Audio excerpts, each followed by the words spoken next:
Bom dia, sétimo ano! Na aula de hoje falaremos sobre expressões com números decimais. O conteúdo está no módulo 69, 70 e 71 do capítulo 5 no nosso grupo 4. Mas para a gente começar falando sobre expressões com números decimais, temos que lembrar da ordem de resolução, né, pessoal? Então vamos relembrar? O que resolvemos primeiro? Potenciação e radiciação. Na sequência, a multiplicação e a divisão, e só por último é que resolvemos a adição e a subtração. Combinado, pessoal? Lembrando que numa expressão numérica podemos ter também os sinais de associação, e ele tem uma ordem também a ser respeitada. Primeiro resolvemos parênteses, depois vem o colchete e por último resolvemos o que está dentro das chaves, ok, pessoal? Bom, falando de expressão numérica, pode ter as 4 operações: adição, subtração, multiplicação e divisão. Pode ter potenciação e radiciação. E a radiciação, a gente não aprofundou ela agora com os números decimais. Por quê? Porque nós aprofundamos na forma fracionária. E é a dica que eu dou a vocês. Na hora que tiver um número decimal, que vocês tenham que extrair a raiz quadrada, pega um rascunho e aí vocês vão fazer da seguinte forma. Vamos tomar o 0,09 como exemplo, a raiz quadrada deste valor. Primeiro passo, escrevê-lo na sua forma fracionária. Então, aqui nós temos 9 centésimos. Depois que está na forma fracionária, nós calculamos a raiz quadrada separadamente do numerador e do denominador. Então, aqui raiz quadrada de 9 é 3, raiz quadrada de 100 é 10. Temos, então, 3 décimos. Volta esse resultado para a forma decimal, 0,3, ok? Ah, Mariana, mas eu sei fazer de cabeça, Mariana. Tudo bem, pessoal. E eu vou dar uma dica. Toda vez que vocês tiverem 2 casas decimais dentro de um radical, saibam que a raiz quadrada vai ter apenas uma. Por isso que a raiz quadrada de 0,09 é 0,3. Se fosse de 0,16, a raiz quadrada seria 0,4, tá bom? Porque a gente tem que lembrar que quando a gente faz um número vezes ele mesmo, a gente vai somar a quantidade de casas decimais para voltar a dar o resultado. Então, você sempre vai tirar uma, para quando a gente tenha 2 casas decimais dentro da raiz, ok? Bom, vamos então agora fazer alguns exemplos, pessoal. Acompanhem esse exemplo aqui agora comigo. Nós temos neste item A, multiplicação, um parênteses e outra multiplicação. Vamos resolver na ordem com paciência, resolvendo primeiro o parênteses, né? Ó.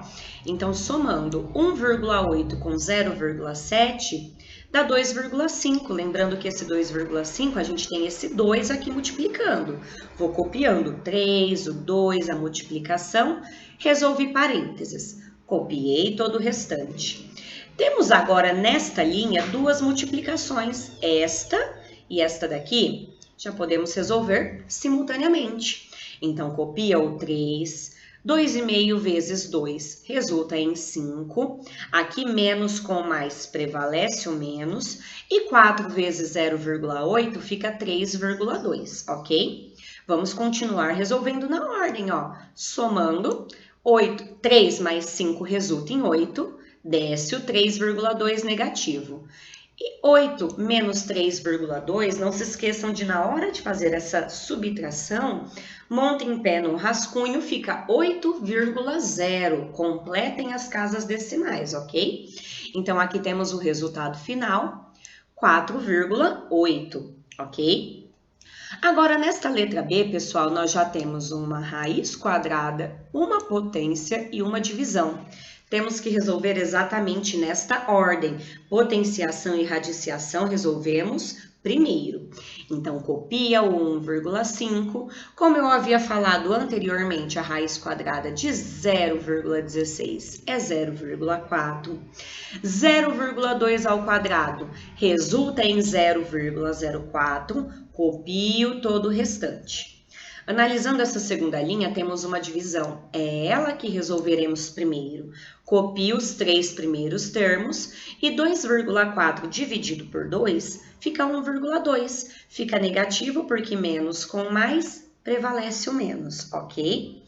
Agora, pessoal, a gente vai resolvendo os cálculos de acordo com a maneira que eles aparecem, ó. 1,5 mais 0,4 resulta em 1,9. Copio o restante. 1,9 mais 0,04 igualem as casas decimais, vírgula embaixo de vírgula, resulta em 1,94. Desce o menos 1,2. Subtraindo agora esses dois valores, resultado final, 0,74.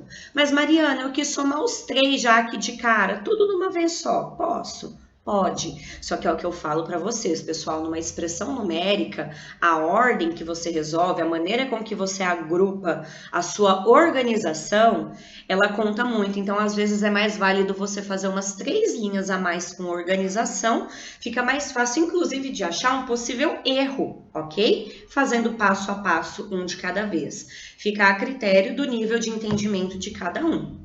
Ok, pessoal? Tranquilinho? Então, agora, vamos passar aqui para frente e vamos ver como seria uma situação problema em que a gente tivesse que resolver utilizando expressão numérica, tá? O Paulo foi à padaria e ele fez esta compra aqui, pessoal. A quantidade em quilos, né, a massa que ele comprou e o preço por quilo. Então, não quer dizer que ele pagou R$ 28,20 neste tanto que ele comprou. O quilo custava isso, então eu preciso calcular quanto que ele vai pagar se ele comprou apenas essa quantidade. Agora, olha a pergunta, não é nem só saber quanto ele gastou.